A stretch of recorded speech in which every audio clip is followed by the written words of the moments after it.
You've met the cold that empties your feeder at sunrise. You've met the hawk that drops out of the noon sun, and the owl that owns the dark.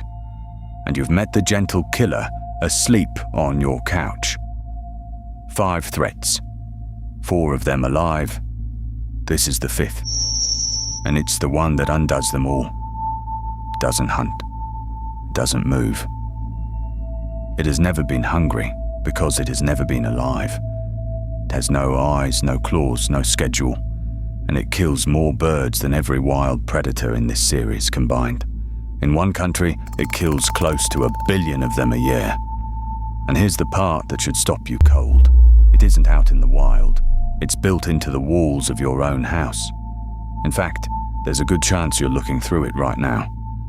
The deadliest thing in this entire story was never an animal at all. It's your window.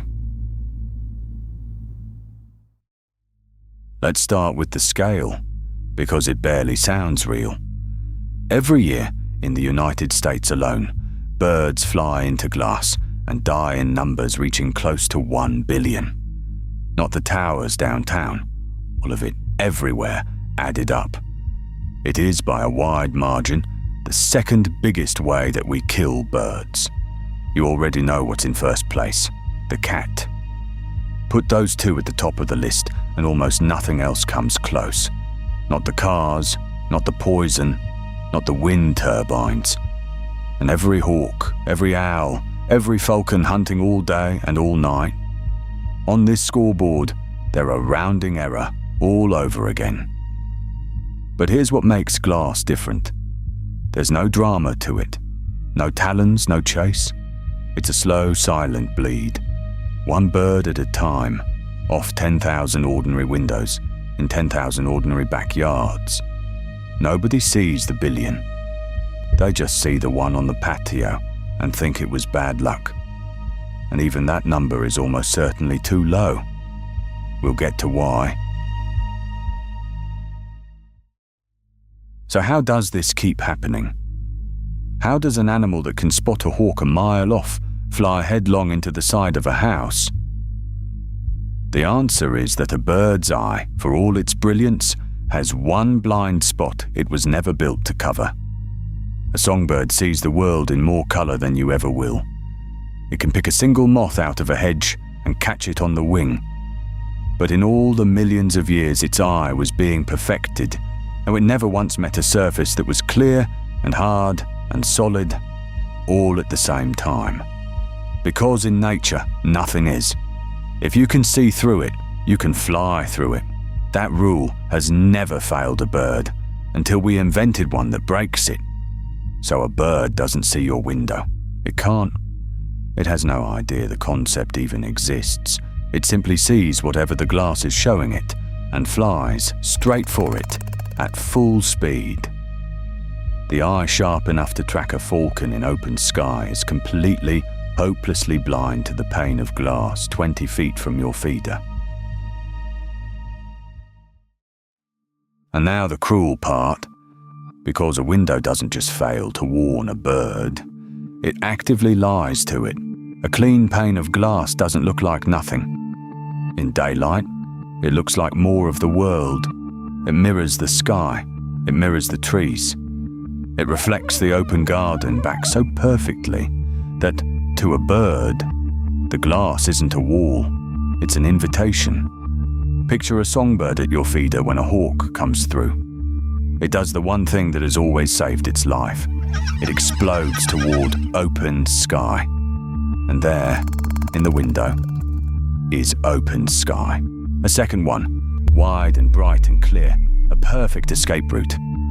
It flies for the reflection with everything it has. That's the trap. And the better you keep your windows, the more flawless the illusion becomes.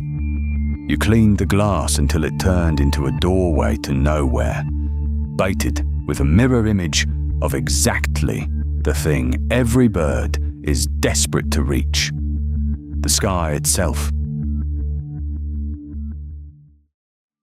Now, when you picture birds and glass, you probably picture the skyline, those mirrored towers downtown, lit up at night. It's the obvious villain. And it's the wrong one. The towers do kill birds, but there aren't many towers, so as a share of the whole, they're a sliver. The real toll happens low and quiet and close to home. Study after study lands in the same place. The vast majority of these deaths happen not at skyscrapers, but at houses, garages, and low buildings, ordinary ones like yours. Something close to half of all of it happens at homes. And once you know why, it's obvious. That's where the birds actually are. That's where the feeders are, and the gardens and the hedges, pressed right up against the glass. The towers are out in concrete the birds rarely visit. Your house sits in the middle of the habitat itself. The deadliest building for a bird isn't the skyscraper it will never see. It's the quiet little one you're sitting in right now. Remember I said the billion was probably an undercount? Here's the first reason why. A bird hits the glass. It drops. It sits on the ground below the window, stunned, blinking, and then, astonishingly, it gathers itself and flies away. And you breathe out and you think, it's fine. It flew off. Often it wasn't fine. A strike that hard can bleed the brain, break the bill, bruise a bird internally in ways nothing on the outside will show. A huge share of the birds that fly away from a window die anyway, hours later, out of sight, somewhere you'll never find them. Every count we have is a floor, never a ceiling. And then there's the night. In spring and autumn, rivers of migrating birds cross the dark sky, steering by the stars, until a lit-up window reaches up and pulls them off course, drawn in, circling, exhausted, until they meet the glass. So the window kills twice, by day, with a reflection that shows a bird the sky, and by night, with a glow that steals the sky away. So what do you actually do with all of this? Not guilt, and this time, I mean it completely. Nobody has ever built a house to hurt a bird. There's no cruelty here to feel bad about. But here's the gift in it. Of every killer in this entire series, the cold, the hawk, the owl, the cat, this is the one you have the most power over, because the fix is almost absurdly simple, and it works the very first day. The bird just has to be able to see the glass, so you give the glass something to see. Dots, patterns, a few lengths of cord, a strip of tape, spaced close together, about a hand's width apart, so no bird thinks it can thread the gap. And it has to go on the outside, because that's where the reflection lives.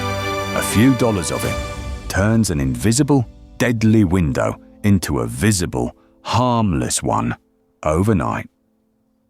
Move your feeder too, either right up against the glass, closer than a bird can gather speed, or well back, beyond about 10 meters. And on the big migration nights, turn off the lights you don't need. That's the whole ask. Now think back over everything you've watched. The cold at first light, the hawk in the noon sun, the owl in the silence of the dark, the cat with no schedule at all, and the invisible wall that quietly outkills every one of them. 5 threats, working the same small patch of the world, the same feeder, the same hedge, the same 20 feet from your kitchen window. You will never look at that window the same way again. Your backyard was never the peaceful little garden you thought it was. It has been a battlefield the whole time, running 24 hours a day. And now, finally, you can actually see it. This war doesn't end. It only changes shape with the seasons. And there are shifts out there I still haven't shown you. So if this series changed the way you see your own backyard, do me one small favor. Hit like and subscribe, so the next one finds you the moment it drops, It helps this channel more than you'd ever guess. Thank you so much for watching. I'll see you out there, 20 feet from your window.